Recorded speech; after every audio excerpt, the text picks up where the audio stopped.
So what did you think about the fight between Iron Mike, Mike Tyson, and Jake Paul? I didn't watch it. I didn't even know it was on. But my conclusion is that perhaps the old man, Mike Tyson, needed the money, and then they pretended that he lost in the 8th round or something. He went down, but maybe he went down for a couple of $1 million, right? So I think it's a fake show. It's a degrading of the boxing sport, which used to be an elitist sport for men without tattoos, right? Now it's been devolved into the lower class spectacle sports like the World Wrestling Federation, right?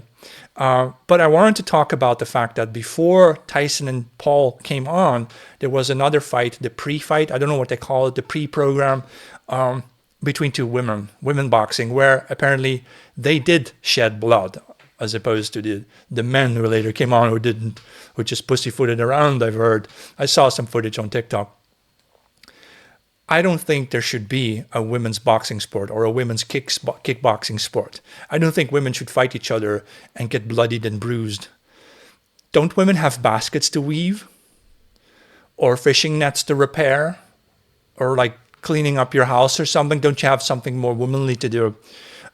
You may be very offended by me saying this, but I think there's something deeply wrong with Western civilization, and it has something to do with this fact that we are pushing women more and more into the masculine roles and perhaps pushing men out of their masculine roles. So I've been very deeply studying the works of Carl Jung, whom I deeply respect for his extreme intelligence. But there's something fishy about Jung as well. In his private life, Carl Jung, according to this book, would participate in orgies where the women would play the role of males and the males would play the role of women. I'm not exactly sure how that works in terms of the activity, right? But psychologically, what they were doing is they were trying to swap each other's psychology. And that, of course, is what we also call transgenderism, which I thought was really weird and really shocking when I found out that this Carl Jung, this psychoanalyst, whom I always deeply revered and respected for his academic work and his seminars, for example, on Nietzsche's Zarathustra that I've read, 1,700 pages, right? And then I find out that in his personal life, he's someone else. He's not. He's hiding his true self behind a public front as the psychoanalyst, but privately he engages in these transgenderist sexual orgies. And now I see the problem with his archetypes. His base archetypes, for example, contain the animus, the male, and the anima, the female. And it is Jung who then claims that all men have a feminine side, like yin-yang, right? So you're a masculine man, but you have a feminine side. And women have a masculine side. They are the anima, but they have an animus side, a less developed side of themselves, of course. And I've come to completely wholesale reject this nonsense. I don't believe that men have a feminine side or that women have a masculine side, right? I believe that, at least among our people, the European types, we are just men or women. We don't share each other's sides, but this is why we come together in a heterosexual union. Then the male and the female do come together and we produce offspring. But we are not each other and we have no part of each other. Right? I don't believe this anymore. I think this is a scam. This is where it started. This is where the whole modern transgenderism started, namely by making you believe that all men have a feminine side. Well, then it's a small step to cross-dressing and having your wee-wee cut off, right?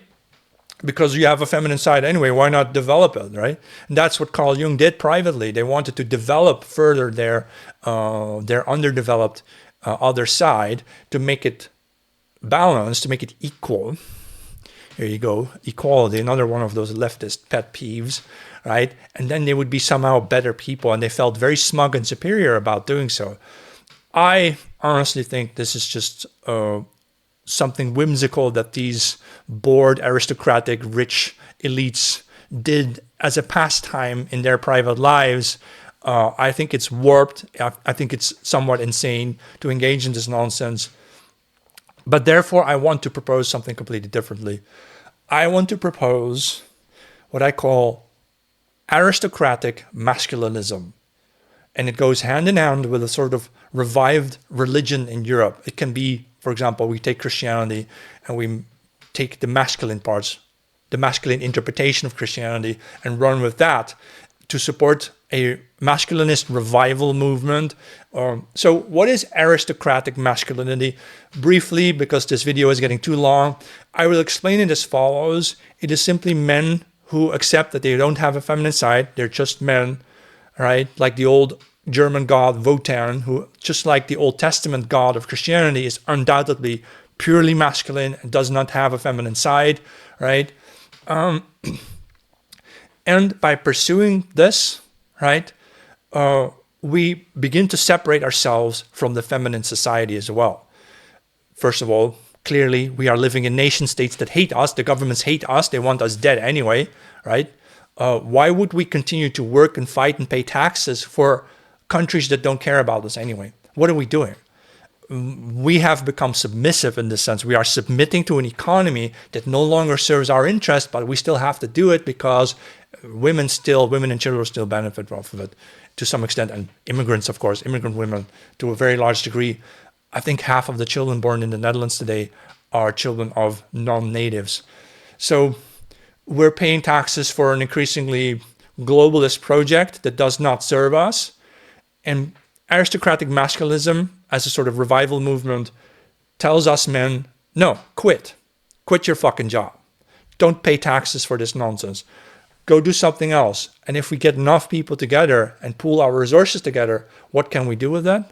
Well, not to conquer a society that we don't care about, but to build a new one. We're going to build a new world.